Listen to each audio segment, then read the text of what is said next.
নতুন হুমকির মুখে যুদ্ধের প্রস্তুতি নিচ্ছে যুক্তরাজ্য। বিশেষ করে রাশিয়াকে তাৎক্ষণিক বিপজ্জনক হুমকি হিসেবে চিহ্নিত করে এই যুদ্ধ প্রস্তুতির ঘোষণা দিয়েছেন যুক্তরাজ্যের প্রধানমন্ত্রী কেয়ার স্টারমার। যুক্তরাজ্য ঘোষণা করেছে সামরিক খাতে বিপুল অর্থ বিনিয়োগ করবে তারা। তবে প্রশ্ন উঠেছে, এই বিশাল খরচ কিভাবে মেটাবে দেশটি? এই ঈদে জামা জুতো অ্যাক্সেসরিজের ডিসকাউন্ট।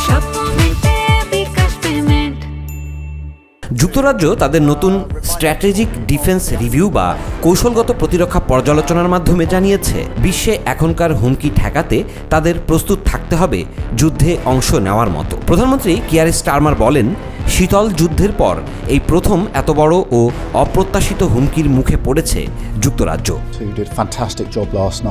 এই প্রতিরক্ষা পর্যালোচনায় রাশিয়াকে তাৎক্ষণিক ও বিপজ্জনক হুমকি হিসেবে চিহ্নিত করা হয়েছে, আর চীনকে বলা হয়েছে চতুর ও স্থায়ী চ্যালেঞ্জ। যুক্তরাজ্যের প্রতিরক্ষা পরিকল্পনায় রয়েছে পারমাণবিক অস্ত্র ও সাবমেরিনে বিনিয়োগ, নতুন গোলাবারুদ কারখানায় স্থাপন, প্রযুক্তি নির্ভর যুদ্ধ সক্ষমতা বাড়ানো এবং এআই চালিত ডিজিটাল টার্গেটিং সিস্টেম তৈরি করা।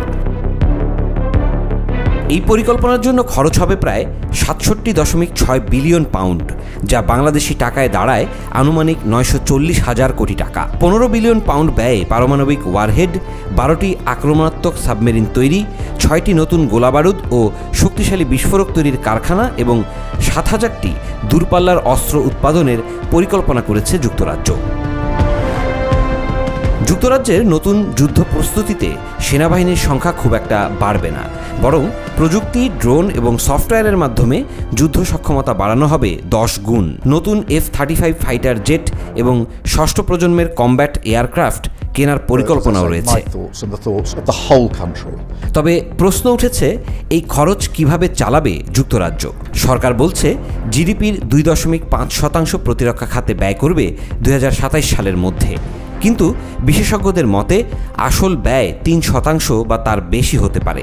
তাছাড়া নতুন যুদ্ধ প্রস্তুতি পরিকল্পনা বাস্তবায়নে বড় অঙ্কের কর বাড়ানো ছাড়া উপায় থাকবে না। এদিকে ন্যাটো প্রধান মার্ক রুটে চাচ্ছেন সদস্য দেশগুলো যেন ৫% পর্যন্ত জিডিপি প্রতিরক্ষায় ব্যয় করে। এর মধ্যে ৩.৫% কঠোর প্রতিরক্ষা খাতে এবং ১.৫% সাইবার ও অন্যান্য নিরাপত্তা খাতে ব্যয় করা হোক। প্রতিরক্ষা খাতে এমন বড় বিনিয়োগের জন্য অন্য খাত থেকে বাজেট কেটে আনা হতে পারে, যেমন স্বাস্থ্য, পরিবহন বা শিক্ষা খাত। আর বিদেশি সহায়তা খাত থেকেও অর্থ কেটে নেওয়ার ইঙ্গিত দিয়েছেন প্রধানমন্ত্রী কেয়ার স্টারমার। যুক্তরাজ্য যুদ্ধের প্রস্তুতি নিচ্ছে নতুন হুমকির মুখে নিজেদের অবস্থান শক্ত করতে। তবে প্রশ্ন থেকেই যাচ্ছে, এই বিপুল ব্যয় দেশটি সামলাবে কিভাবে? বাড়বে কি করের হার? কমবে কি অন্য খাতের বাজেট? এমন নানা প্রশ্ন এখন গরম করে রেখেছে ব্রিটিশ গণমাধ্যমগুলোকে।